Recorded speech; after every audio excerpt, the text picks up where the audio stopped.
A Conferência das Nações Unidas sobre o Desenvolvimento Sustentável, conhecida por Rio+20, e a democratização do Judiciário são os principais temas do Brasil Justiça. Para falar sobre esse e outros assuntos, o nosso convidado é o diretor da Secretaria de Defesa de Direitos e Prerrogativas da AMB, Cláudio Delorto. Ele também é presidente da Associação dos Magistrados do Estado do Rio de Janeiro e desembargador do Tribunal de Justiça do Rio de Janeiro. O Brasil Justiça é um programa da Associação dos Magistrados Brasileiros, a AMB. Também está aqui com a gente o jornalista Orion Teixeira. Muito obrigada pela presença de vocês aqui no Brasil Justiça. Prazer. Doutor Delorto, o senhor vai coordenar a participação da magistratura brasileira na Rio+20, que será realizada entre os dias 20 e 22 de junho no Rio de Janeiro. Quais são os principais temas a serem abordados? Exatamente, Renata. A magistratura brasileira quer ter uma influência nesse momento importante que a humanidade vai discutir o seu futuro. O desenvolvimento sustentável, ele exige também que o judiciário esteja preparado para resolver conflitos que envolvem a questão socioambiental. Por isso, nós vamos realizar antecipadamente a Rio+20 um congresso mundial sobre legislação e governança para o desenvolvimento sustentável. Esse evento, que está sendo coordenado também pela AMAERJ e pelo Programa das Nações Unidas para o Meio Ambiente, é um evento com a participação de cortes de justiça de todo o mundo, ministérios públicos e tribunais de contas. E o que se busca? Busca um documento para ser levado à cúpula dos chefes de Estado, no sentido de que os países membros do Programa das Nações Unidas possam encontrar fórmulas legais, fórmulas de controle, inclusive através dos tribunais de contas, para que as decisões judiciais sobre meio ambiente sejam cumpridas. Além disso, que os investimentos que são feitos pelos governos, pelo povo, que esses investimentos sejam canalizados para projetos que tenham, de fato, responsabilidade socioambiental. Então, é importante a magistratura participar disso. Doutor Delorto, a gente sabe que a coisa nova, o meio ambiente, o mundo todo, de certa forma, não está ainda preparado para isso, nós não estamos preparados. Como é que o judiciário tem tratado essa questão, trazendo a coisa para a nossa realidade? Qual que é o enfoque do judiciário diante de uma coisa nova como essa e um assunto que gera muita expectativa de todo mundo? Sem dúvida, Orion. O Brasil tem uma lei sobre crimes ambientais que é de 1996, a Lei 9.605.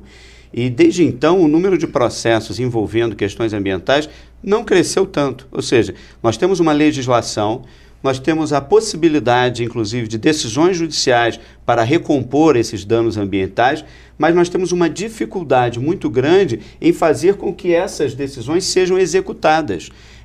Quanto é que custa, por exemplo, um dano causado por um derramamento de óleo em algum lugar no mar? Qual é o efeito disso para as gerações futuras? Nós não temos como realizar esse cálculo rapidamente. Então, todas as indenizações que são determinadas, muitas vezes, elas dependem futuramente de uma perícia. E essas perícias, às vezes, demoram muito tempo.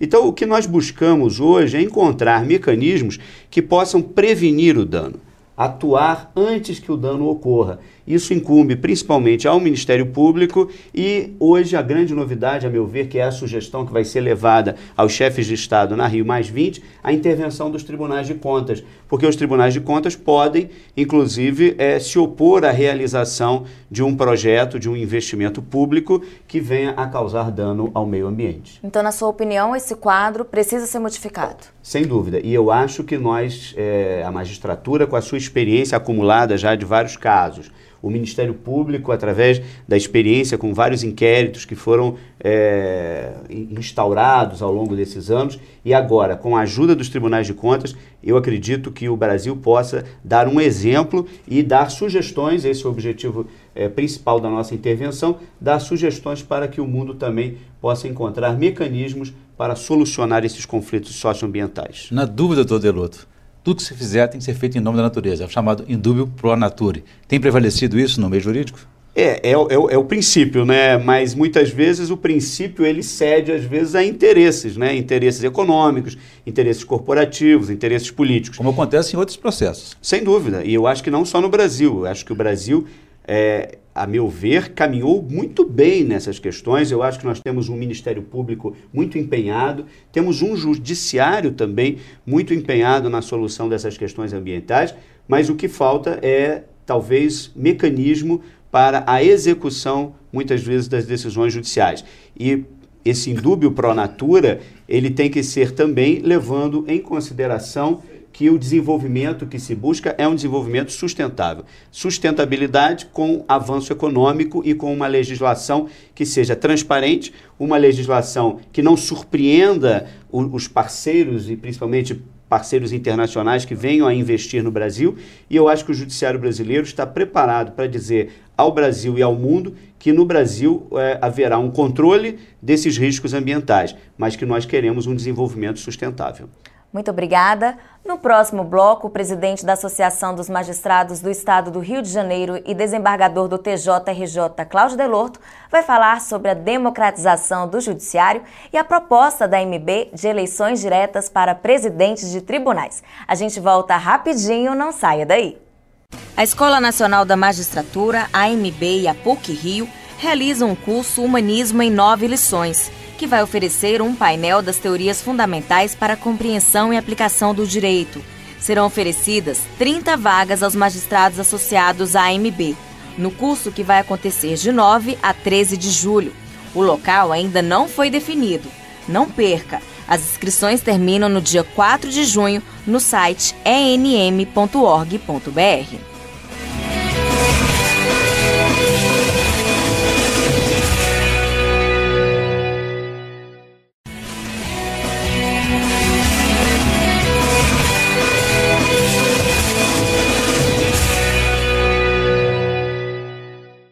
Estamos de volta com o Brasil Justiça. Hoje conversamos com o presidente da Associação dos Magistrados do Estado do Rio de Janeiro e desembargador do Tribunal de Justiça do Rio, Cláudio Delorto. Neste bloco, vamos discutir a proposta de eleições diretas para presidentes de tribunais de justiça. Doutor Delorto, a Frente Parlamentar Mista para o Aperfeiçoamento da Justiça Brasileira defendeu a proposta da AMB de eleições diretas para presidentes de tribunais. Qual a importância dessa mudança? Sem dúvida, Renata, nós ganhamos um aliado muito forte.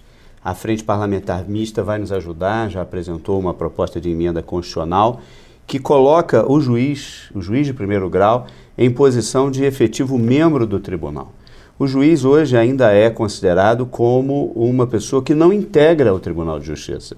Apesar dele se submeter ao mesmo presidente, ao mesmo corregedor que todos os demais desembargadores, o juiz não pode exercer o direito mais simples, que é o direito de ajudar a escolher a direção dos tribunais.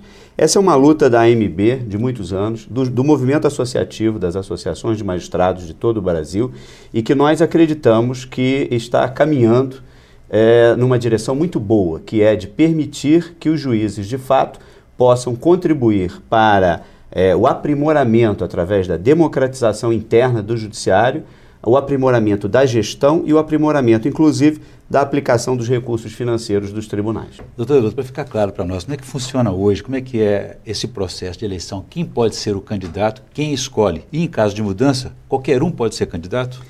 Hoje é feita uma interpretação restritiva do conceito de membro do tribunal. Então, acaba se entendendo que membro do tribunal é só o desembargador, que é do segundo grau de jurisdição. O juiz, que é do primeiro grau de jurisdição, não seria membro do tribunal, o que é uma coisa, a meu ver, absolutamente ilógica, porque não existe um presidente dos juízes e um presidente dos desembargadores. Exato. Logo, os juízes também deveriam ter o direito de votar. Hoje, só os desembargadores votam e ainda uma coisa que precisa ser alterada é que somente podem ser candidatos os desembargadores mais antigos entre os desembargadores do tribunal. Então, nem todos os desembargadores também podem ser candidatos. Essa é uma outra mudança. O projeto que está sendo encampado pela Frente Parlamentar Mista é nesse sentido, de permitir que todos os desembargadores também possam ser candidatos e que todos os juízes e desembargadores possam votar para a administração dos tribunais. Então pode com a combinação de antiguidade e mérito também agora, daqui para frente. Exatamente. A gente vai, obviamente, no processo político de formação das chapas que vierem a concorrer à direção dos tribunais, haverá uma composição entre os mais antigos e aqueles que se destacam por merecimento para pretender concorrer aos cargos de direção dos tribunais. Que efeitos poderá ter para a gestão do judiciário e, por consequência, para o cidadão e para a melhoria da prestação jurisdicional, doutor Cláudio? Renata, esse me parece que é o efeito principal. É nós termos uma justiça mais democrática e, portanto, uma justiça mais próxima do cidadão. Uma justiça que, de fato, realize aquilo que está na Constituição Federal de uma sociedade justa, igualitária, pluralista, sem preconceitos. Como é que se alcança isso? Essa justiça de tornar realidade esses mandamentos constitucionais é uma justiça que necessita de um investimento. Hoje nós temos bons juízes, temos dinheiro, os tribunais têm recursos financeiros e nós precisamos, então, ter um orçamento participativo. Quando você ajuda a eleger a administração dos tribunais, isso significa também que, ao escolher um administrador, o juiz e o desembargador estarão também apontando como é que desejam que seja investido o dinheiro que pertence ao tribunal e que é do povo brasileiro. O senhor falou de gerenciar recursos de pessoal, né? Agora, na pergunta anterior, na resposta anterior, o senhor falou sobre chapas, né? Me trouxe uma preocupação, que alguém aponta alguns pontos negativos, o risco de politização do judiciário. Como é que o senhor avalia esse risco, essa possibilidade? Sem dúvida haverá uma politização. Eu não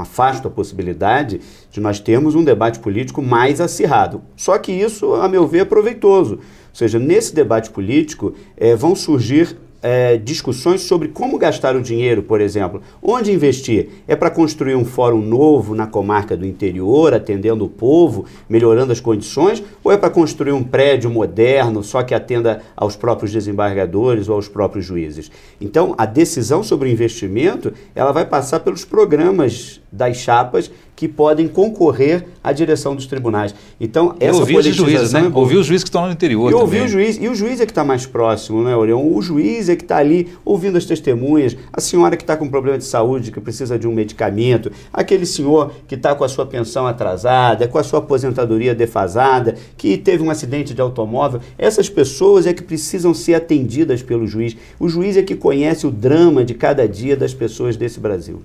Muito obrigada. No próximo bloco, o presidente da Associação dos Magistrados do Estado do Rio de Janeiro e desembargador do Tribunal de Justiça do Rio de Janeiro, Cláudio Delorto, vai falar sobre os desafios e as dificuldades dos juízes para julgar os milhares de processos em todo o país. A gente volta rapidinho, não saia daí. O Instituto Brasileiro de Política e Direito do Consumidor, Brasilcom, promove entre os dias 22 e 25 de maio o 11º Congresso Brasileiro de Direito do Consumidor. O evento, realizado em Natal, terá como tema a atualização do Código de Defesa do Consumidor.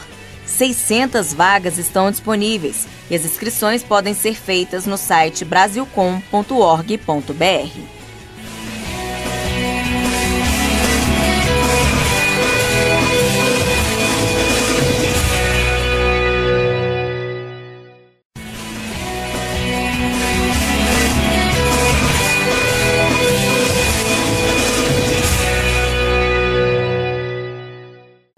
Estamos de volta com o Brasil Justiça. Hoje conversamos com o presidente da Associação dos Magistrados do Estado do Rio de Janeiro e desembargador do Tribunal de Justiça do Rio, Cláudio Delorto. Nos blocos anteriores, ele falou da Conferência das Nações Unidas sobre o Desenvolvimento Sustentável, conhecida por Rio+20, e sobre as eleições diretas para presidente de tribunais. Agora, vamos falar sobre os desafios e as condições da atividade profissional dos juízes. Doutor Delorto, o senhor é diretor da Secretaria de Defesa e Prerrogativas dos Juízes da AMB. Quais são as dificuldades mais comuns para o senhor exercer esse cargo? Renata, a secretaria ela é uma orientação do presidente Calandra no sentido de atender ao magistrado, atender ao nosso associado que se encontra com um problema no CNJ ou no STJ, enfim, que precise de um atendimento aqui em Brasília. É um trabalho em parceria com as associações locais, portanto, o associado primeiro ele vai buscar o atendimento da sua associação no seu estado e depois, necessitando de uma intervenção da AMB junto com a associação ou até independente, a AMB está procurando fazer isso. E nós estamos hoje com uma equipe, nós temos pelo menos 3 advogados trabalhando diretamente com essa questão de defesa de direitos e prerrogativas, Temos 2 funcionários na AMB, a Josiane e a Cíntia, que estão a todo tempo cuidando dessas questões. Inclusive, o associado que desejar pode procurar a AMB, pode inclusive telefonar para o telefone de Brasília, DDD 61 2103 9007, e será atendido nas suas demandas. Se eu me permite, Teloto, o senhor fala dessas demandas, na verdade são dificuldades para exercer essa atividade profissional dele, às vezes nas diversas comarcas desse país continental. Existem casos de pessoas insatisfeitas com alguma decisão, alguma sentença judicial, que em vez de recorrer, fica ameaçando o juiz. Como é que é esse tratamento? Como é que a AMB ajuda esse juiz a garantir a independência dele para julgar? Exatamente, Orion. A gente tem procurado desenvolver várias estratégias. Estratégias de segurança, a AMB também tem uma secretaria de segurança para cuidar dessas questões diretamente da segurança do juiz e do familiar do juiz, que é muito importante que a família do magistrado também mereça uma proteção. Essa proteção tem que ser uma proteção do Estado, né? O Estado tem que oferecer ao juiz, tem que mostrar à sociedade de que o juiz ele atua não numa finalidade pessoal, mas ele atua em nome da lei, portanto, se o juiz está ali atuando, é a lei que está se fazendo presente.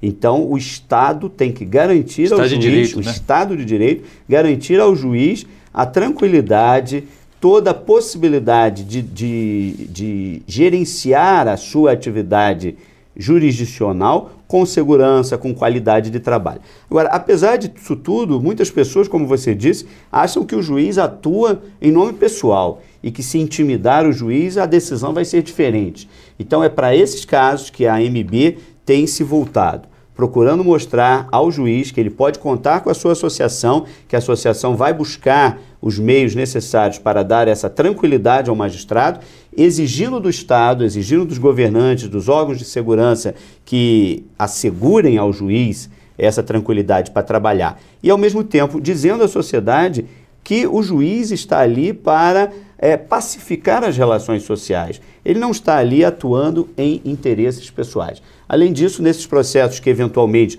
possam haver de desvios de comportamento também de juízes, isso pode acontecer, é a garantia de que ele será submetido a um devido processo perante o Conselho Nacional de Justiça ou perante as corregedorias locais e que, se for necessário, punir, a própria associação estará dando a ele o direito de defesa, mas estará reconhecendo que o órgão correcional é um órgão importante para fazer valer o Estado de Direito. E a lei permite o recurso, né, doutor Teloto? Né? Exatamente. Os recursos permitem que a decisão jurisdicional seja submetida a uma verificação quanto à sua racionalidade, né? Qual é a racionalidade? O que motiva o juiz a decidir de uma ou de outra maneira? E o que fazer, né, na situação assim, das comarcas mais distantes? Hoje nós temos uma dificuldade, o Brasil hoje é um país em pleno desenvolvimento, crescendo a olhos vistos, e as cidades do interior, principalmente as de médio porte, estão com um crescimento aceleradíssimo. E o judiciário tem que estar atento a isso, os tribunais têm que instalar novas varas, fazer concursos para juízes para atender essa demanda. Nós temos hoje uma dificuldade muito grande de garantir a permanência dos juízes nas cidades de médio e de pequeno porte. Então é preciso que os tribunais invistam em instalações, em qualidade de trabalho, para que o juiz possa estar mais próximo da população. Obrigada. Agora vamos falar de práticas jurídicas inovadoras. A AMB e a Frente Parlamentar Mista para o Aperfeiçoamento da Justiça Brasileira realizaram o primeiro seminário Práticas Jurídicas Inovadoras.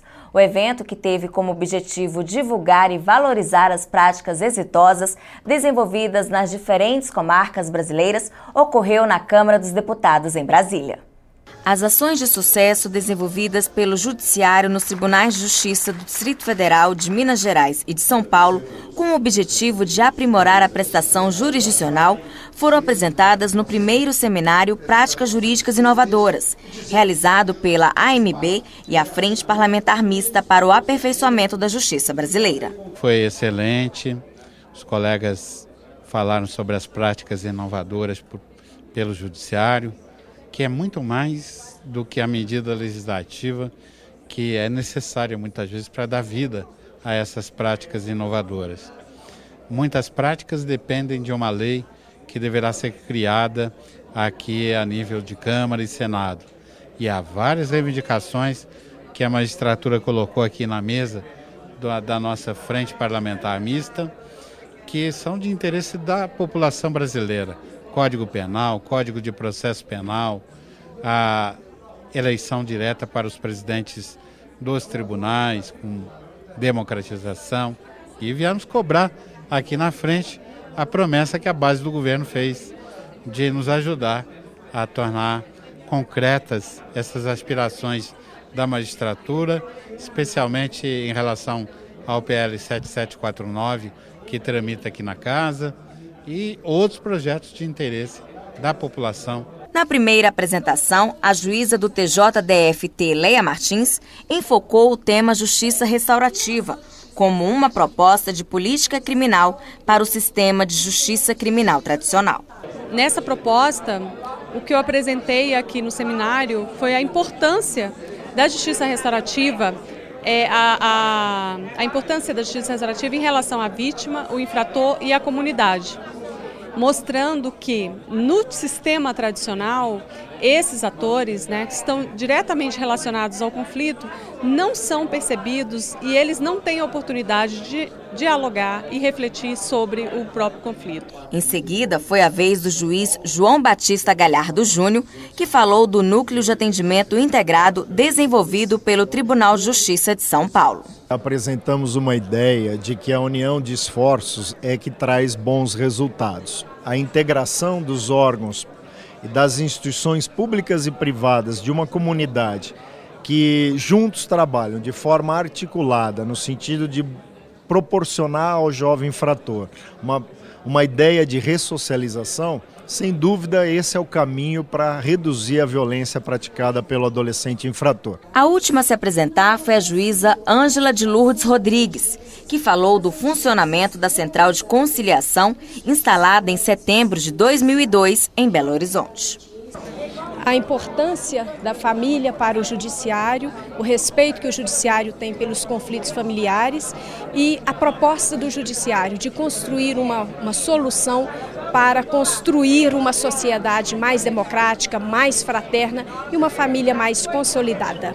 Agora, no Brasil Justiça, vamos conhecer no quadro Vida de Juiz um pouco da trajetória dos magistrados.